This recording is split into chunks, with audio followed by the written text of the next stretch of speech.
নমস্কার বন্ধুরা, কিচেন কামিংসের আবার একটি নতুন এপিসোডে সবাইকে স্বাগত জানিয়ে হাজির হয়ে গেছি একটা দুর্দান্তকর রেসিপির সঙ্গে। আশা করছি রেসিপিটি সকলের ভালো লাগবে। ভালো লাগলে একটা লাইক কমেন্ট শেয়ার করার অনুরোধ থাকলো। সাথে থাকা বেল আইকনটি প্রেস করে সঙ্গে থাকবে নেক্সট রেসিপি দেখার জন্য। আর ভিডিওটি স্কিপ না করে পুরোটি দেখার অনুরোধ থাকলো বন্ধুদের কাছে। তাহলে দেখতে থাকো, সঙ্গে থাকো। আমি এর জন্য একটা কুমড়ো ভালো করে ধুয়ে পরিষ্কার করে নিয়েছি। এবার খোসা ছাড়িয়ে ডুমো ডুমো করে কেটে নেবো। আর 3টে ডিম নিয়ে নিয়েছি। আর কিভাবে করছি দেখতে থাকো, সঙ্গে থাকো। কুমড়োগুলোকে দেখো এইভাবে কেটে নিয়েছি। আর এদিকে পেঁয়াজ কুচিয়ে নিয়েছি, ধনেপাতা নিয়ে নিয়েছি, টমেটো নিয়ে নিয়েছি, ক্যাপসিকাম নিয়ে নিয়েছি, 1.5 ইঞ্চি আদা রসুন, আর 3টে আলু কেটে নিয়েছি। আর এদিকে নিয়ে নিয়েছি গোটা ধনে, জিরে, শুকনো লঙ্কা, তেজপাতা। এখন আমি একটা মিক্সিং জারে একটা মশলা রেডি করে নিচ্ছি। তার জন্য দিয়ে দিয়েছি 1.5 ইঞ্চি আদা আর 7-8টা রসুনের কোয়া, আর দিয়ে দেবো একটা কাঁচা লঙ্কা আর একটু সামান্য জল দিয়ে এটাকে আমি ব্লেন্ড করে নিচ্ছি। মশলাটা ব্লেন্ড করে নিয়েছি। এদিকে একটা ভাজা মশলা আমি রেডি করে নেবো। তার জন্য ধনে, জিরে আর একটা গোটা শুকনো লঙ্কা নিয়ে নিয়েছি, তেজপাতা নিয়ে নিয়েছি। ওভেনে একটা ননস্টিকের কড়াই বসিয়ে জলটাকে শুকিয়ে নিয়েছি। প্রথমেই আমি ধনেটাকে একটু ড্রাই রোস্ট করে নেবো, আর একটা শুকনো লঙ্কা দিয়ে দিয়েছি, একটু তেজপাতা দিয়ে দিয়েছি। তারপরে কিছুক্ষণ নেড়ে চেড়ে নিয়েছি।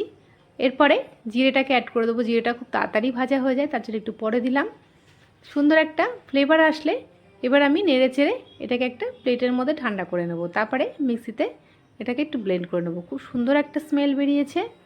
আর কুমড়োর রেসিপিতে কিন্তু এই ধনে আর জিরের এই ড্রাই রোস্ট করে গুঁড়োটা দিলে কিন্তু দুর্দান্ত একটা স্মেল আসে। এবার এটাকে ঠান্ডা করে আমি এটাকে ব্লেন্ড করে নিয়েছি দেখো মিক্সিতে। এদিকে ওভেনে একটা কড়াই বসিয়ে দিয়েছিলাম। কড়াইটা গরম হয়ে গেছে। এখন আমি রান্নাটা সর্ষের তেলেই করব। তেলটা গরম হয়ে গেছে। এবার খুন্তির সাহায্যে তেলটাকে আমি একটু নেড়ে চেড়ে নিচ্ছি। তারপরে এর মধ্যে দিয়ে দিচ্ছি একটু স্বাদ মতন লবণ আর একটু পরিমাণ মতন হলুদ গুঁড়ো দিয়ে দিয়েছি। এই লবণ আর হলুদ গুঁড়োটা দিয়ে দিলে কিন্তু তেল ছিটকে আসে না, আর তলাটাও ধরে না কিন্তু। দেখো এবার কুমড়োগুলোকে আমি আলাদা করে আগে ভেজে তুলে রাখবো, কেননা কুমড়ো আলু একসঙ্গে কষালে কিন্তু কুমড়োটা একদম গলে যায়। তার জন্য কুমড়োটাকে আমি আগে ভেজে তুলে রাখবো। কুমড়োটাকে এপিটোপিট করে লাল লাল করে ফ্রাই করে নেব। ঢাকনা দিয়ে দিয়েছিলাম 5 মিনিটের জন্য। ফিরে আসছি 5 মিনিট পর। দেখো এক পিঠ ফ্রাই হয়ে গেছে, উল্টো পিঠটাও কিন্তু আমি একইভাবে ফ্রাই করে নেব। আর কুমড়ো ভাজলে কিন্তু দুর্দান্ত একটা স্মেল আসে। আবারও ঢাকনা দিয়ে দিলাম। ফিরে আসছি 5 মিনিট পর। দেখো দু পিঠে কিন্তু কুমড়োটা ভাজা হয়ে গেছে লাল লাল করে। এখন আমি তেল ঝরিয়ে কুমড়োটাকে একটা পাত্রের মধ্যে রেখে দেবো। তেল ঝরিয়ে কুমড়োটাকে আমি তুলে নিচ্ছি। ওভেনটাকে ফ্লেমটাকে লো করে নিলাম। আবারও এই তেলের মধ্যেই আমি এবার আলুটাকেও ভেজে রাখবো আলাদা করে। আমি 3টে বড় সাইজের আলু ডুমো ডুমো করে কেটে নিয়েছিলাম। এবার আলুটাকেও আমি ভেজে তুলে রাখবো আলাদা করে। আবারও ঢাকনা দিয়ে দিলাম। একই প্রসেসে আলুটাকেও আমি ভেজে নিচ্ছি। আলুটাকে দু পিঠ লাল লাল করে ফ্রাই করে নেব।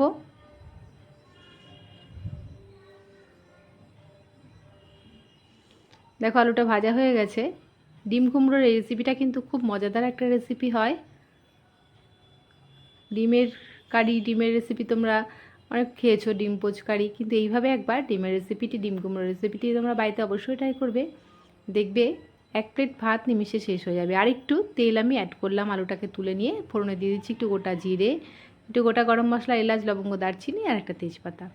এবারে সুন্দর একটা ফ্লেভার আসলে এখন আমি এর মধ্যে দিয়ে দেবো বড় একটা সাইজের পেঁয়াজ। আমি এরকম ছোটো ছোটো করে কুচিয়ে রেখেছিলাম, সেটাকে আমি একটু লাল লাল করে ভেজে নেব।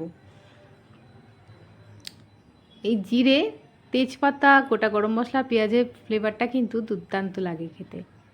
মশলায় নানান রকম ইনগ্রেডিয়েন্টস ব্যবহার করলে কিন্তু রান্নার একটা ফ্লেভারই পাল্টে যায়।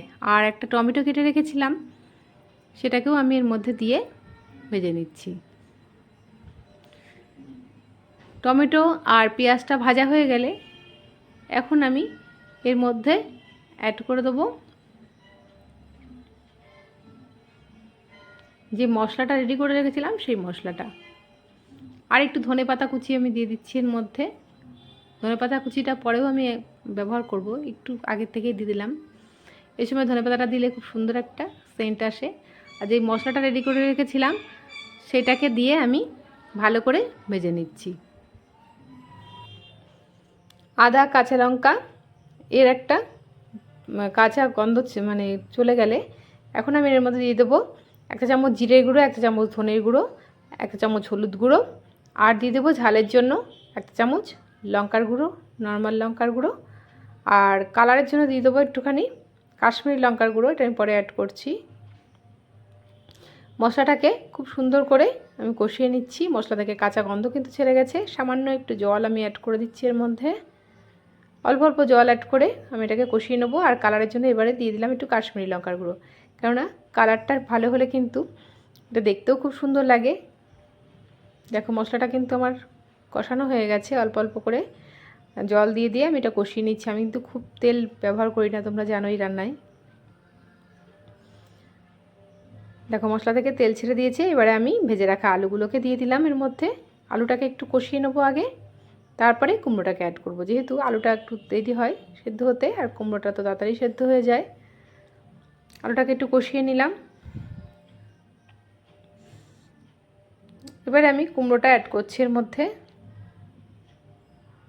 আলু আর কুমড়ো খুব সুন্দর করে মশলার সাথে কষিয়ে নেবো। কিন্তু এই সময় কিন্তু দারুণ একটা স্মেল বেরোচ্ছে। আর ক্যাপসিকামের টুকরোগুলোকেও আমি এর মধ্যে দিয়ে দিলাম। তোমরা চাইলে ক্যাপসিকামটাও আগে আলাদা করে ভেজে নিয়ে তুলে রাখতে পারো। আমি এর সঙ্গেই কষিয়ে নিচ্ছি। এবার দিয়ে দিচ্ছি একটু স্বাদ মতন লবণ। ভালো করে কষিয়ে নিচ্ছি। একটু একটু জল অ্যাড করে কিন্তু আমি এটাকে কষিয়ে নিচ্ছি। দেখো মশলাটা আমার কষানো হয়ে গেছে। এখন আমি 4-5টা চেরা কাঁচা লঙ্কা দিয়ে দিলাম আর ঢাকনা দিয়ে দিলাম মিনিট 10-এর জন্য। ফিরে আসছি 10 মিনিট পর। অলরেডি কিন্তু আমার কষানো কমপ্লিট হয়ে গেছে। এবার আমি একটু গরম জল এর মধ্যে অ্যাড করে দেবো। মিক্সি দেওয়া জলটাকে আমি একটু গরম করে এর মধ্যে দিয়ে রেখেছিলাম, মশলার যেটা লেগেছিল দিয়ে একসঙ্গে আমি জলটা অ্যাড করে দিলাম। আর একটু লবণ চেক করে এর মধ্যে দিয়ে দিয়েছি। এখন আমি ঢাকনা দিয়ে দিলাম আরও মিনিট 5-এর জন্য। এদিকে যে ডিম 3টে রেখেছিলাম, ডিম 3টিকে আমি ফাটিয়ে নেব। এবার ডিমটা দিয়ে কি করব তোমরা দেখতে থাকো। ডিমের তো অনেক রেসিপি তোমরা ট্রাই করেছো, এইভাবে একবার ডিম কুমড়ো রেসিপিটি অবশ্যই ট্রাই করবে, দারুণ হয় খেতে। দিয়ে দিচ্ছি একটু পেঁয়াজ কুচি, আর দিয়ে দেবো লঙ্কা কুচি, আর একটু ধনেপাতা কুচি, পরিমাণ স্বাদ মতন লবণ, আর একটু হলুদ গুঁড়ো দিয়ে এটাকে খুব সুন্দর করে আমি ফেটিয়ে নেবো ডিমটাকে। ডিমটাকে খুব ভালো করে ফেটিয়ে নিতে হবে। রেডি হয়ে গেছে ডিম ফেটানো। এবারে আমি ঢাকনাটা খুলে নিচ্ছি। আমার কিন্তু এদিকে ডিম কুমড়ো আর আলুটা কষানো হয়ে গেছে। এদিকে ঝিমে আছে ফুটতে ফুটতে। আমি এটাকে একটু মিষ্টি দিয়ে দিলাম, আর যে মশলাটা গুঁড়ো করে রেখেছিলাম, ড্রাই রোস্ট করে রেখেছিলাম, সেটা দিয়ে দিলাম। জিরে ধনের গুঁড়ো দিয়ে লঙ্কা তেজপাতা দিয়ে যেটা ড্রাই রোস্ট করে রেখেছিলাম সেটা দিয়ে দিলাম। এটা দিলে কিন্তু দুর্দান্ত একটা স্বাদ আসে। এদিকে আমি কড়াইটা ট্রান্সফার করে নিলাম আর একটা ওভেনে ফ্রাই প্যান বসিয়ে দিচ্ছি। প্যানটা গরম হলে আমি একটু সাদা তেল দিয়ে দিচ্ছি এর মধ্যে, রিফাইন অয়েল। এবার যে ডিমটা ফেটিয়ে রেখেছিলাম সেটা দিয়ে আমি একটা বড় সাইজের অমলেট বানিয়ে নেব। কিন্তু এটা লো টু মিডিয়াম ফ্লেমে করতে হবে, যেহেতু 3টে ডিম একসঙ্গে আছে, নাহলে কিন্তু ভেতরটা কাঁচা থেকে যাবে।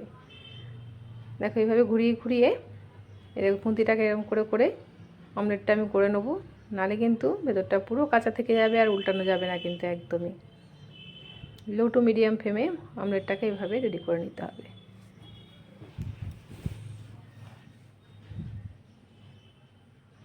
দেখো কিভাবে করছি দেখে নাও। এবার আমি আস্তে আস্তে খুব সাবধানে এটাকে আমি উল্টে দেবো।